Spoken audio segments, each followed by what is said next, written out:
grandparents could have been married for 30, 40 years. However, the quality, of that relationship was somewhat poor, and I say somewhat poor because he found out that grandpa had 5 other kids when he passed away, or he had a mistress, during that marriage. And so my thing is, like, why not give it a name? Like, if you're going to have this type of lifestyle and, be a little more giving with yourself than you should when you're married to someone and your partner doesn't know about it, like, why don't you just give it a name, own it, and say this is a part of the community. And maybe they didn't have that language back then, I don't know, but this is the community that I belong to. Like, why is it so difficult for people to do it? Just own it, give it a name, and this is what I'm doing. I think it's difficult because people are very judgmental. Yeah, that's a part. Yeah, definitely a part of it. Everybody is afraid of judgment. Like, I mean, even I see in the professional world now that I'm out of college, I mean, if people cheat on their spouse, I mean, that's looked upon very bad. Some people can lose their job because of that. Oh, yeah, And so when you talk about a married man who's been married for 10 plus years, even though he has a family, if he did step out, he doesn't want to upset his kids maybe because he stepped outside of their marriage, the hurt that he caused his kids or his family. People don't want to be looked down upon, if you will, I think is what it is. Years ago, when I was first trying to date as an open poly person, I would meet a new person and I would try to explain to them what poly was. They oftentimes never even heard the term before. And the first thing that would come out of the woman's mouth, and so many times, was, "Oh, you're a cheater." No, this is polyamory. No, you're a cheater. And I think we need to talk about what that means. Yeah. So with polyamory, that falls under the umbrella of consensual non-monogamy, which would be things like open relationships, relationship anarchy, polyamory, swinging. They're things where there's consent from all parties involved to engage in extramarital or relationships outside of that relationship. Whereas cheating is non-consensual non-monogamy because somebody's not in the know. It's done, generally cheating is something like you find out about, after it's already happened, and there wasn't consent involved. But we kind of lump them all together because from the outside it can look the same because it's the same series of actions, but we don't know the interpersonal dynamic with the people involved. So, like with me and my partners, if people don't know that I have other partners and they know each other and they know about each other and they're friends, they may look at that and say, "Oh, this is cheating." And versus if people are familiar with polyamory or know that my partners know each other, they're going to have a completely different mindset about it. It's hard at work, and I mean, I'm a federal employee, so cheating is rampant. They cheat all the time, but and everyone's the guys are high-fiving each other and whatever, and it's sad. But when I talk about, oh yeah, I went out with my girlfriend, and yeah, my husband and I, did this, and that's wrong. Sometimes people, are like, that's wrong. I'm like, why? Everyone knows. Everyone, There's nothing to hide. Yeah, there's nothing to hide. Everyone knows. Everyone's aware of what's going on, but it's okay to cheat. Right, because you're lying and I'm Yeah. not. So, You lie and hide it. And I don't have to. Uh-huh. So, that's totally okay. I never, My sister has, probably cheated on every relationship she's ever been in.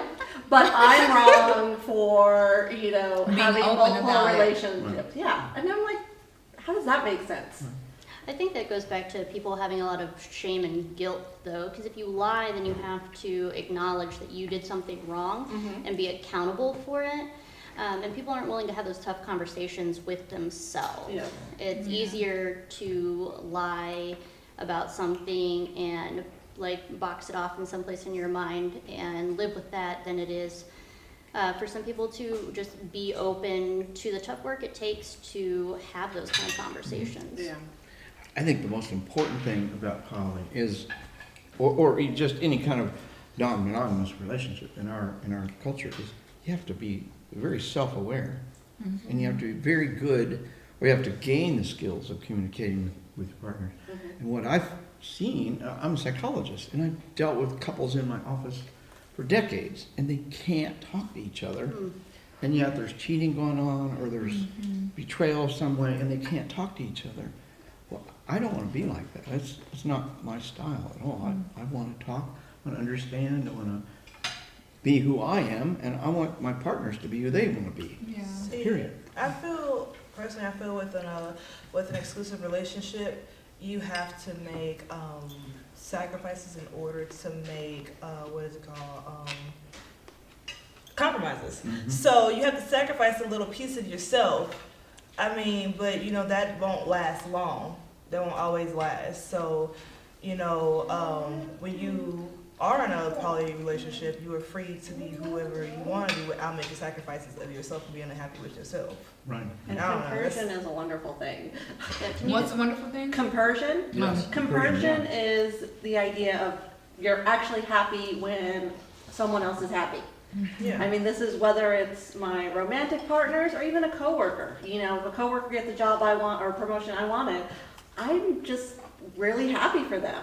And that's a great feeling. Not everyone is capable of compersion. But it's, it's one of my favorite parts of poly is I get to enjoy when my friends, my loved ones experience something, joy in their own lives. Your husband is, like you said, exclusive with you. How does that, if you're happy that your other polyamorous relationship is happy, like your girlfriend's happy, what about how your husband feels whenever you're with your girlfriend? Is what I have to ask.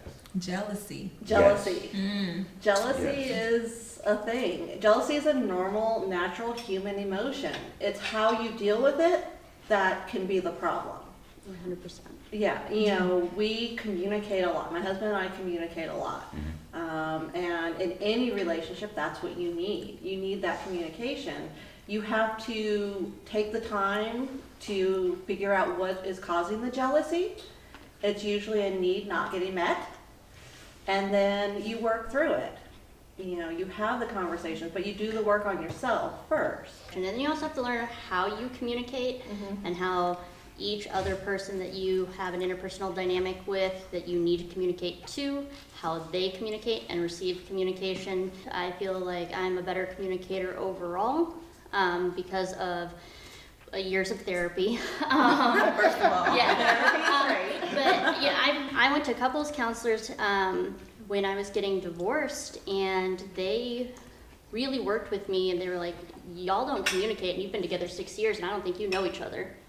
And after our new relationship energy ended, we didn't know how to talk to each other, and we didn't know how to express those needs and have healthy, tough conversations.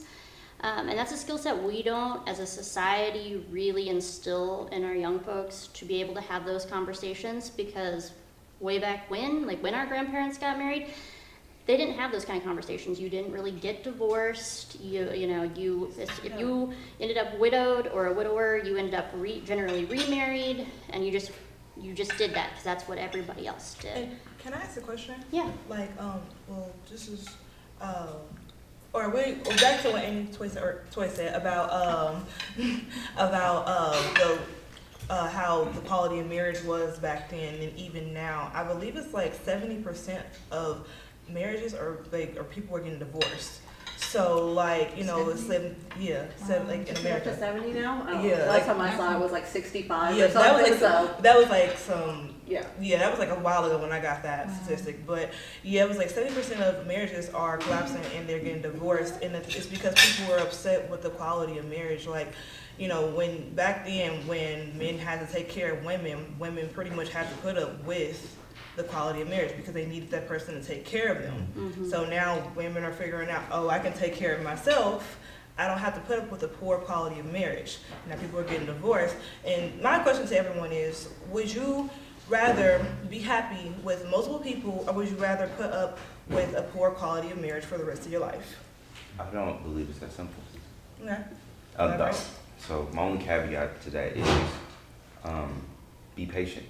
I think that emphasizes the patience of waiting to be married. I may have a girlfriend for 6 or 7 years, and then something clicks, and I'm like, you know, I knew there's a reason why I didn't want to marry this person. I feel like me, in general, I will be able to date a woman and be able to determine I have a good relationship with this woman. And I think it goes back to your point of high divorce rate. Well, that has social media has a lot to do with that. I can touch anybody I would want to. I mean, we discussed it before we started this whole discussion, is we told people how they can access us. Back then, there was no accessing people whenever at free will. You can go home and get on Twitter or get on Instagram and find a new person to date just that fast by a send of a DM. It's just that simple. And, well, I mean, but back then, there was no way of doing that. It was who you had in your community. It was who you know. Around the corner. Exactly. It was who you had. And so what you had around you, what you thought was the best that you could get. And now, in our culture, it's just not that way. It's that I can touch people in different areas. And yeah, social media does have a lot to do with that. And early marriage. But we have a myth in our culture of the soulmate, and there's somebody that I met him and we're going to be together for life. That myth started breaking up for me when I was about 18 years old, and the youth minister in our church told us he's getting married to this woman who's his soulmate, and they got married. And about 10 years later, I find out that he's been having an affair with one of the really young girls in our youth group for like several years. So probably illegal as hell, but anyway. So he gets divorced from his, quote, soulmate, the first wife, and remarries his second soulmate. And again, he says, this is my soulmate. And we've got this myth in our culture that there's a soulmate. Well, it just so happens a soulmate always seems to be within 10 miles of your house. Why isn't your soulmate, in the middle of Moscow, Russia? Or, how would you ever find them? Soulmates, it's a myth, is what it is. And I think we need to get rid of this. And you listen to every pop song on the radio. Oh, yeah. Every pop song, you're mine forever, I'm yours forever. We've got this whole ownership, I own you, you own me. And I think it's mentally damaging to think I own somebody and they own me and they control me and I control them. And when you get into that, you actually create abusive situations oftentimes. In either way, it can be very abusive when you feel locked in to a relationship and you can't get out of it. Or you got children or a mortgage or something. All we're saying is, let's be more flexible and more fluid. And if you want to be exclusive for 50 years, go do it. I don't really care. It doesn't matter to me a bit. But I'm not going to lock myself into that model. I'm not going to buy into that component. And several of us are not going to do that. For some people it works, and then for some people it doesn't work. Right. Like for many different reasons too. Yeah, like whether it's because you could possibly want to explore, but because of you mentioned earlier, like religious reasons, and that shame, you don't allow yourself to explore that much more further because you are afraid of those things. Like you don't know what your community is going to say, and that community could be church or your neighborhood or your employer, and so it's difficult for you to even try to explore, It is, and I'm sorry, I disagree with the soulmate, because I do believe that there's a soulmate out there for me. I mean, but that's my beliefs. Can we zoom in on this man who's still living for him? I'm sorry, I just, Hashtag soulmate. Right. I disagree. The only reason why I disagree is because I think that finding a soulmate is about patience. It's not about rushing. I don't believe that if I have a strong connection with someone for, let's say, a day or two, or even how she explained how she moved her girlfriend in immediately into her home, and then sometimes that relationship just doesn't work out. I think the key to successful relationships is patience. And my grandparents even told me that they got extremely lucky. They're like, all their friends who got married around their age, they're not together today.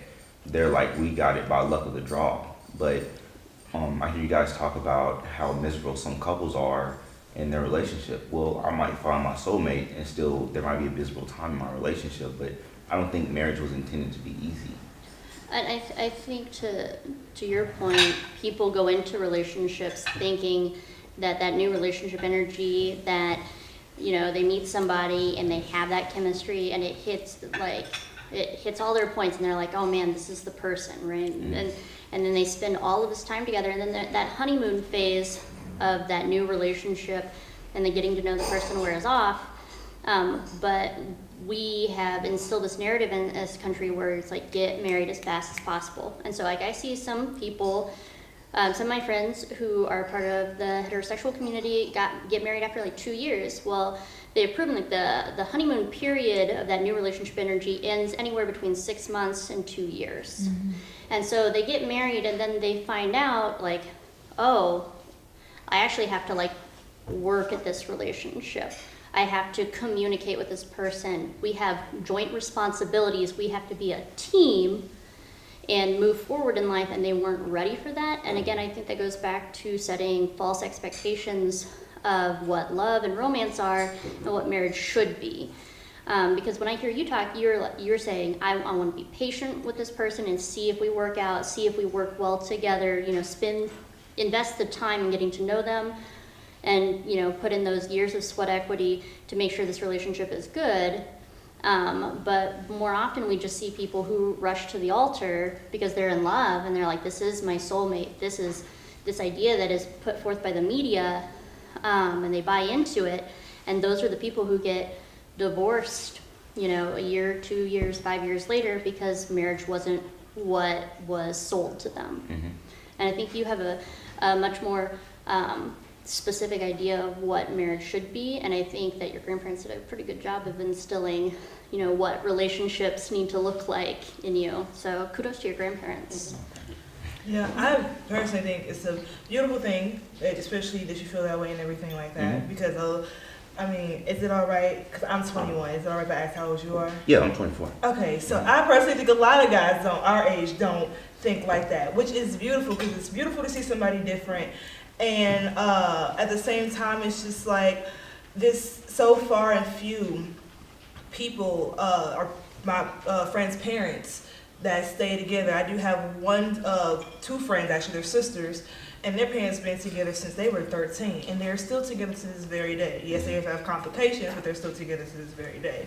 So yeah, I find that it's so far and few, but like I said, it's so far and few. But you know, if you know that's how you think, whatever you believe in, whatever you hope for, it will come to you. So I think there's this problem, not just in polyculture, because it's definitely there, but also just in culture in general. The fit versus flame is what I say. You take the time, it's the NRE, it's you go with that. It's you meet someone, you have the chemistry, the spark, and you just take off. You don't stop and talk about, do you fit in my life? You don't do the work, you don't have the patience. It's just, oh my gosh, there's that flame, I'm in love, this is gonna last forever, you know, this person is great, and I hate NRE personally. Yeah. I want to get through that stage as quickly as possible, because that's when I really get to know someone. Yeah, that's when I really It's get the to real love deal. them. But yeah, it is a problem in our culture that we go for that flame. You know, and yeah, that's why marriages don't last. That's why poly relationships sometimes don't last. It's, you've got to have that fit conversation first. Like, And I think something we really haven't mentioned much is there's a wide range of personalities. And just like I like tennis or don't like tennis, we have various levels of interest in something. And I think we need to give room for us to be who we are within that framework. I'll give you my personal example. In 1980, I'm going to date myself Ooh, here. 1980 what? 1987. that's when I was born. I got I had been faithful the whole time I was married. I never cheated on either of my wives. Never even dreamed of it. Never even let myself get tempted. However, my wife cheated on me. So I said, look, let's open this marriage up and let's finish raising our kids. And I thought, that's a reasonable suggestion. And she couldn't hear of it because she didn't want anybody to find out that we were not monogamous. People around us, when we finally got divorced, people around us were shocked. They thought we had the most perfect marriage. Everybody around us said you were the last people we ever thought would get divorced. But we were having trouble for a decade at least. and nobody could tell it because we were really good at hiding it. Now, the other interesting thing was in 1987, same year I got actually divorced in 88, a book came out by Deborah Anapol. Have you read Deborah Anapol's book? It's called Loving More. It was the first book ever written, Dr. Deborah Anapol, first book ever written on polyamory. And I read that book and said, that's for me. I should get out of this exclusive relationship stuff and do that. Well, trying to date polyamorously in 1988, right, that ain't gonna work. We need the internet for that. Because you say, we could find somebody on the Instagram, it's really hard to find somebody. Right. I have polyamory in my dating site. Uh-huh. The minute they see that, nope, I'm not gonna date him, you're disqualified by 99% of the people. Right like that, and of course, quite frankly, I'm disqualifying them too. It's a mutual thing. Swipe. So in the United States, for the last survey they did a few years ago, 4 to 6% of the United States is polyamorous. So like that's our dating pool, 4 to 6% of the United States. So it's not a lot of people to pull from.